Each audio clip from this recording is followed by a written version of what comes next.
Today, I'm going to introduce the 21st football coach at Bowling Green State University. And as I ask him to come up here, we have two jerseys. One is number 27 with Eddie George, but it's orange. It's finally, he got the right color.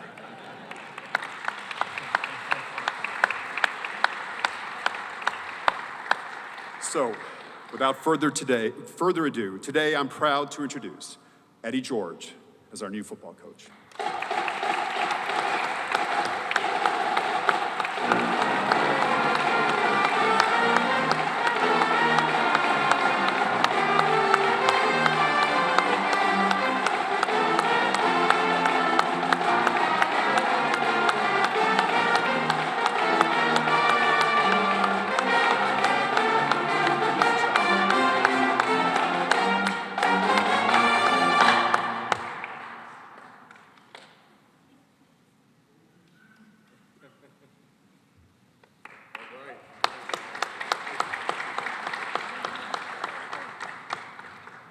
I'm gonna get that handshake right, I promise.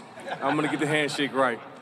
Oh, wow. Man, I'm so excited to be here today, so excited to be your next head football coach.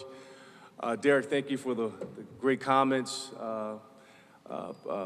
President Rogers, thank you so much for believing in me and trusting me. You know, we had rounds of conversations. It feels like a whirlwind. Last week felt like a whole month in terms of the interviews and the process. And Glenn, thank you for making this happen, for really pushing me to look at this opportunity seriously. I stand before you with a heart full of gratitude. I mean, that's the one word that I come up with as I stand before you today, as I walk around campus, as I just meet people in the community, looking around. I see Ohio State jerseys, I see everything. It just brings me back home to Ohio, and just gratitude. And when I look at the community, the energy, the enthusiasm, the upsurge of what's happening here at this university really excites me. I had an opportunity to speak to the team this morning, and basically I said, listen, let's talk about the elephant in the room. You know, a couple weeks ago, you guys lost the head coach, and he's full of uncertainty and anxiety and fear, you know, lurking around the room. And as of recently, just yesterday, the same thing for me. Anxiety, fear, you know, walking into the unknown. Yesterday, I had to say goodbye to a group of young men, you know, who believed in me as their head coach at Tennessee State. But I'm not going to get into the particulars of what happened, but understand that those kids felt some type of way too. But you have to understand that this is something that we all go through. This is a part of, unfortunately, the business. But I'm here, committed, locked and loaded, and my message to them was, hey, we cannot control what happened here. It's not your fault. We got this thing done, we're here. Now, what's important is how we move forward. How do we move forward in a positive way? We lock in and we load it. We're locked in on one word, and that's going to be a relationship. The three ships: relationship, ownership, and leadership. That's it. Focusing on getting to know me, I get to know you. We own the fact that, hey, we are here, but we have an opportunity to do something great about it. This is going to bring us together stronger. That's the choice that we have to make. And then we're going to find out who the leaders are that are going to emerge from this. Because I have every aspiration and intention on winning the MAC this year. That is the goal.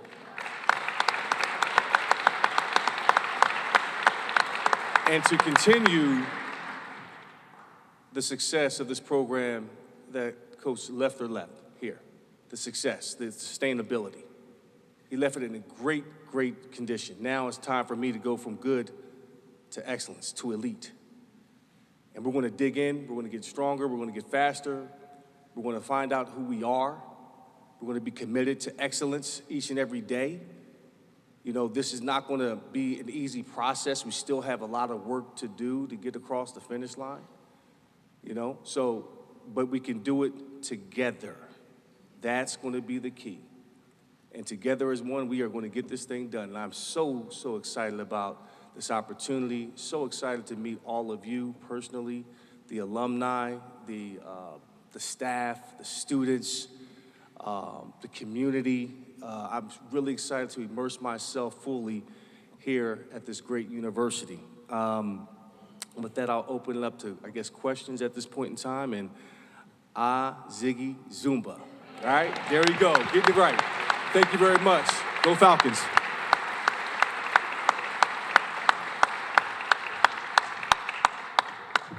Thank you. Media, we have members of the Strategic Communications Office on each side here that are for the media sitting down here, and then we have one in the back for the cameras. Please introduce yourself and give your media outlet. And we will start off over here, though, with Michael Burwell with the Toledo Blade. Coach, just how much of a full circle moment is this, knowing first collegiate touchdown for you was against Bowling Green, and you know this many years later, now you're going to be coaching them. You know what? I forgot that I did score. It's been so long. It was my freshman year, and that actually that was the touchdown that started Touchdown Eddie. You know, and the stadium used to say Eddie, Eddie, Eddie. It was awesome, and. Only, 3 weeks later, I fumbled twice against Illinois and it turned into booze. But no, you know, flying in here into Ohio and coming back to this region, it's part of the country. I forgot just how cold it really is. How cold, unless I've been in Nashville the last, 20, 30 years, and my blood changed, I got soft. So I'm excited to get back into the cold weather, but just brought back a rush of memories. You know, the sunsets are different here in Ohio, and the people just really embrace you, and the community is so strong.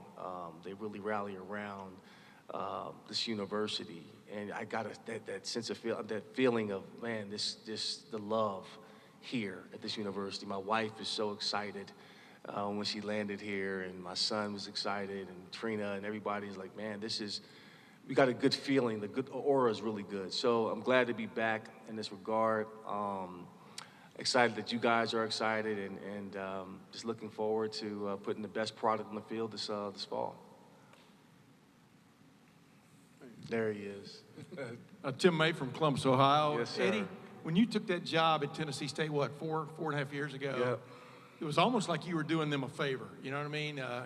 It felt like when we talked about it and stuff. And did you think this thing would bloom like this, career-wise, to you being an up-and-coming head coach? Well, I have a lot of gratitude, and I'm thankful for Dr. Glenda Glover and Mickey Allen, AD for Tennessee State, for giving me the opportunity to coach. They really pressed on me to coach, and I didn't want to. I was not interested in coaching. But when I really thought about it and meditated on the idea of giving back to the game that gave so much to me, all these ideas started flowing through my mind of how I would create a program based off of what I've been through during the course as a student athlete and as a professional athlete, and then after the game. And I really wanted to create a program that could help young men after their playing days are done, setting them up for long-term success. Football is not the end-all, be-all. It's the conduit to your purpose. And that's the process that you have to learn to go through. So, I was just brainstorming, and it did not stop. It hasn't stopped now. I still got a whole bunch full of notes about, what we're going to do here. It excites me, keeps me up at night, and I'm grateful for that. So when I started 4 years ago, my main focus was on, immersing myself into coaching and finding, how I'm going to build this program. And it was tough. I had some tough days, some tough moments as a head coach. And I'm like, man, these kids are doing this, And I had to learn to grow and fail forward. And that was a beautiful thing to go from a tough, hard program that was not successful to becoming champions in 4 years, to walking into a locker room full of cigar smoke and looking at the faces, smiling, and like 4 years ago, going backwards, thinking about, man, we could barely win a ball game. My first game, we played against Grambling State, right down the road in Canton, and we had 17 penalties in that game. 17. Most of them were holding, okay? And the final game we played in was in Montana. I think we had maybe 2 penalties. So there was a level of growth there from that perspective. And that's just the tip of the iceberg. So I love what I do. I love being a coach. You know, in our interview, I was telling Derek that I would do this for free, you know, but I wouldn't do it for free. Well, you know what I'm saying? I wouldn't do it. I was yeah. offering him right there. Right. However, I'm just saying my passion about it, I would do for free. You know, like I would play the game of football. But again, Tim, it's great and I've called on you time and time again during my time at Tennessee State about, hey, who do you think might be leaving in Ohio State? You know, the guy get him in the portal.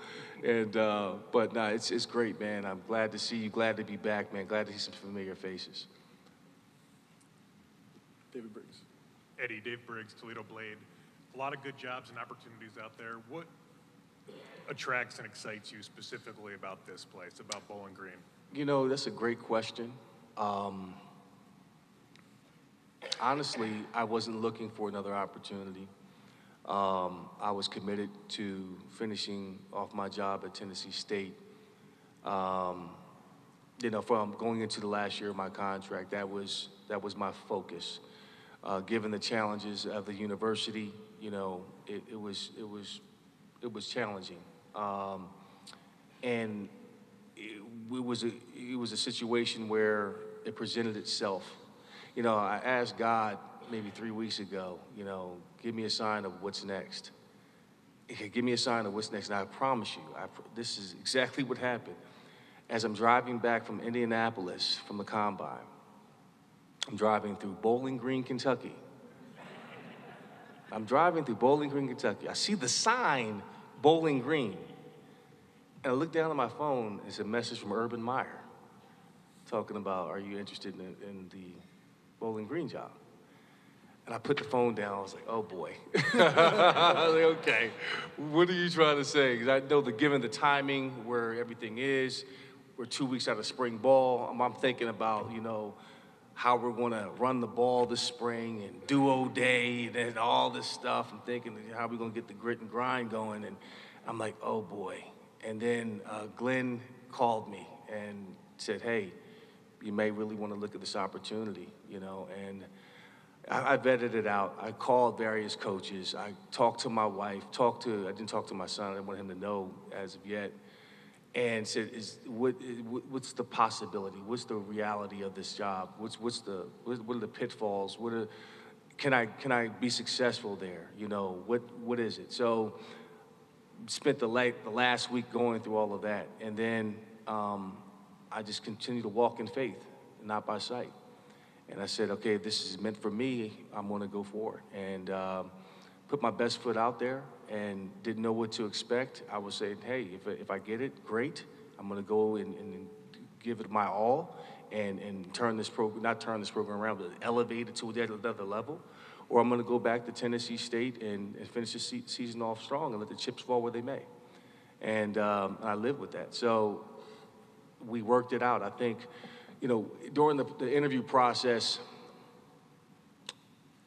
we have like minds. We have our vision is in harmony, where he wants to take this program holistically in what I envision as a football program on and off the football field. In the age of NIL, and let me be clear, NIL is not the end-all be-all. It's the fingernail in the body of football. It's part of it now, but it's not the main focus that we're going to focus on. We have to acknowledge it. It's going to be a part of our deal, but that's not going to be our foundation or our core values.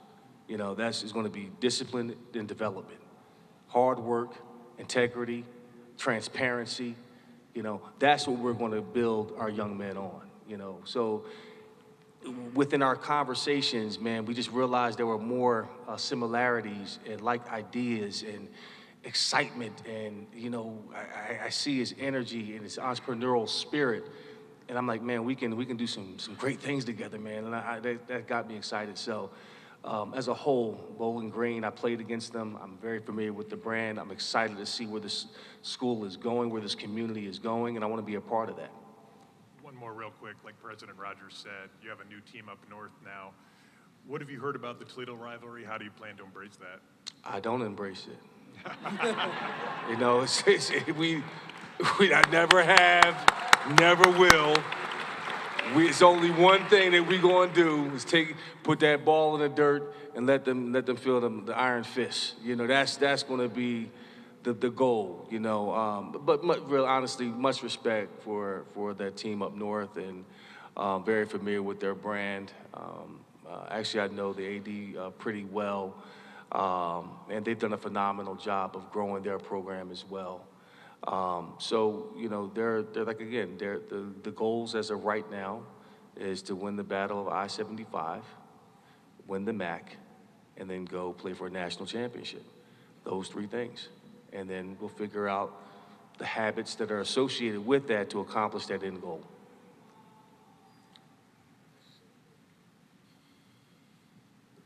Good. Justin over here.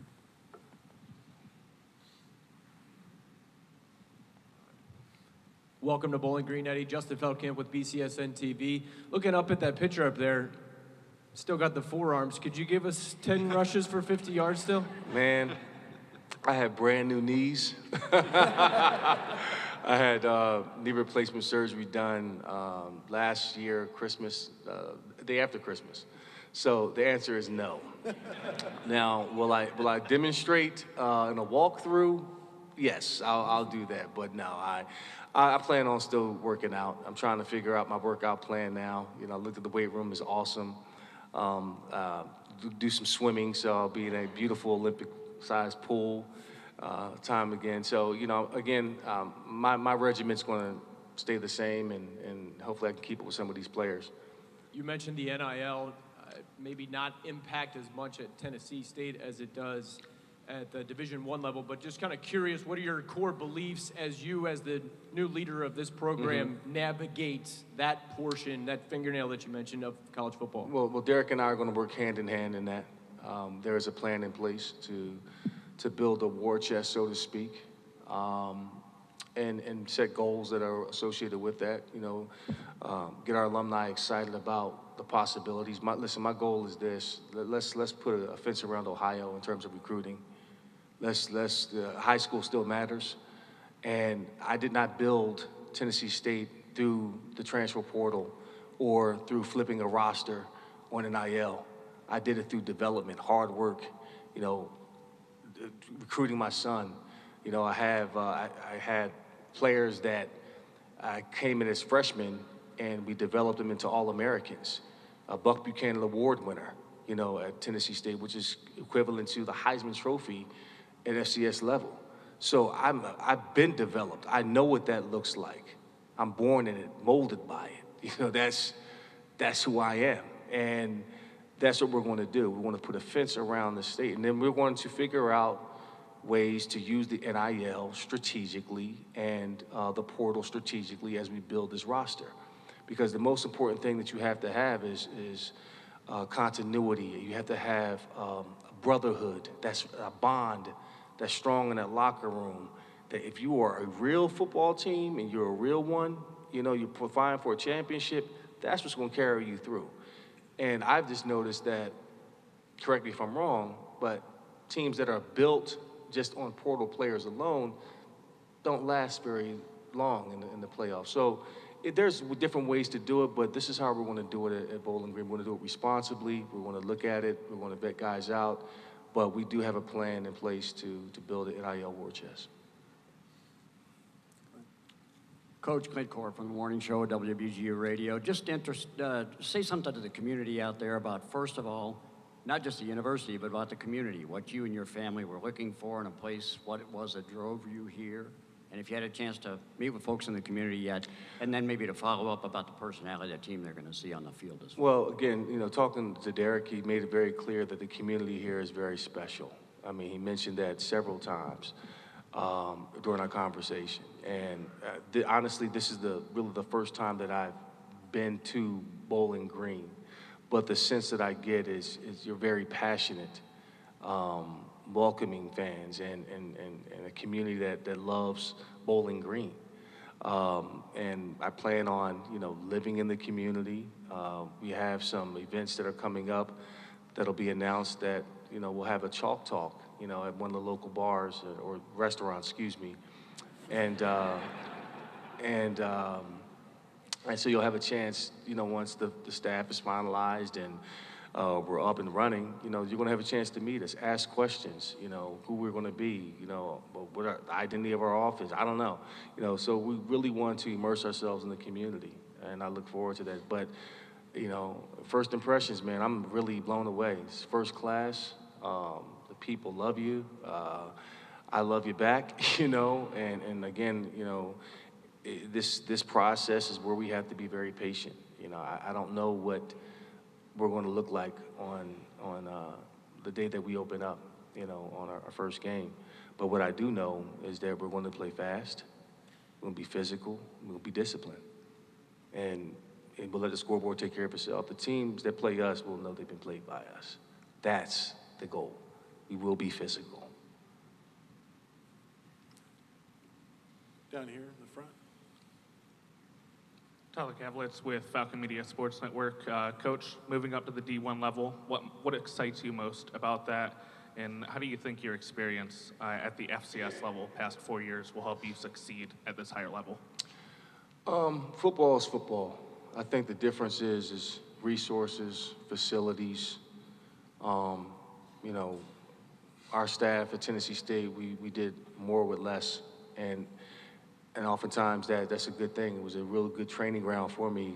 I had to immerse myself into a lot of different areas, from recruiting, well, always recruiting, but academics, the APR, the equipment, the NIL collective, alumni relations, all of it. I had to really do it on my own, along with my staff, and try to make it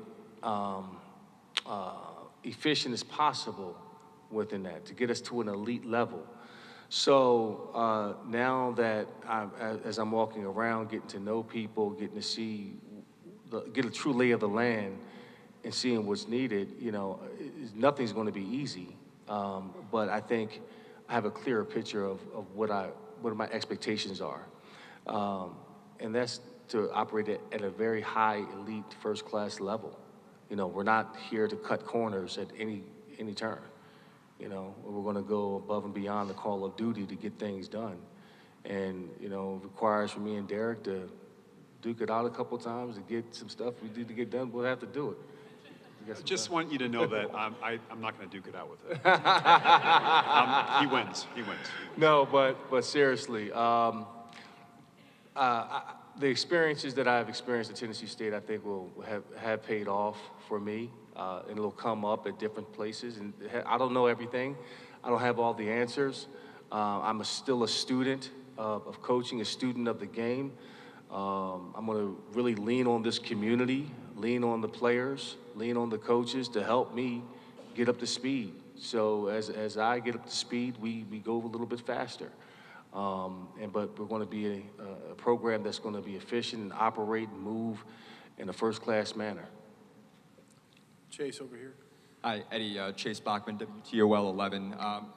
What do you see as kind of the biggest priorities on the field in order to get from good to great to win a MAC championship, as you mentioned? Well, first things first, man. We gotta figure out the staff first. So as soon as I get off the stage, we're gonna roll up our sleeves and get to work on that, because there are some coaches that need answers, and we gotta respect that. You know, they have families, they have careers. They didn't ask to be in this position. It's a very tough position to be in, given the timing. So that's the first thing, is to figure out who is going to teach, mentor, and push our kids to be the best that they can be, and understanding that the decisions that are made are going to be in the best interest of Bowling Green football moving forward.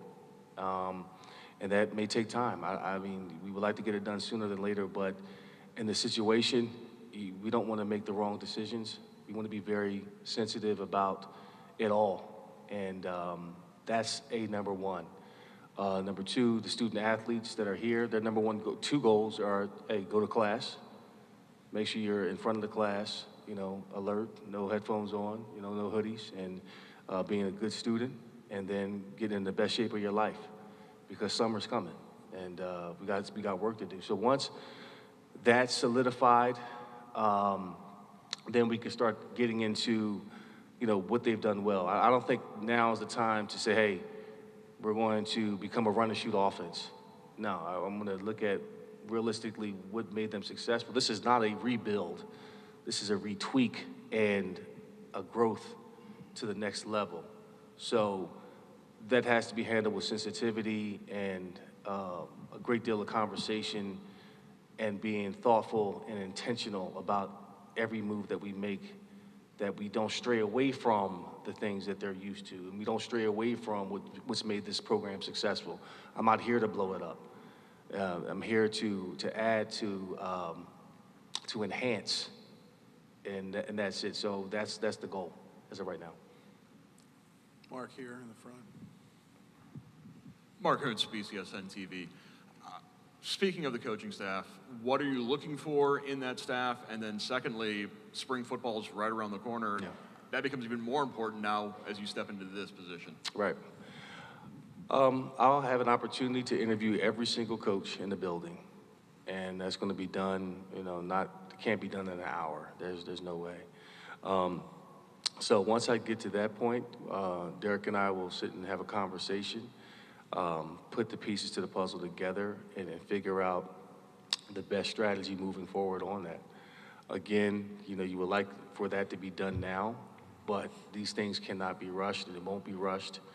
We're going to take our time and be thoughtful, but also have a timeline on what that looks like. So we have to be very diligent about it and swift about it. And then once we solidify that, we will put a game plan together in terms of what it looks like for spring football. We're going to put the ball in the dirt. We're going to learn how to tackle. We're going to learn how to run. We're going to learn how to hit. We're going to learn how to block. And then we'll go from there.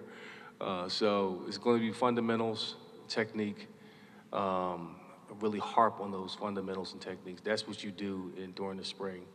And then we're going to figure out what this team does best and put them in the best position to play fast, to play physical without a lot of thinking. So less will probably be more this spring. And then we'll talk about what the future holds for the next spring and so forth.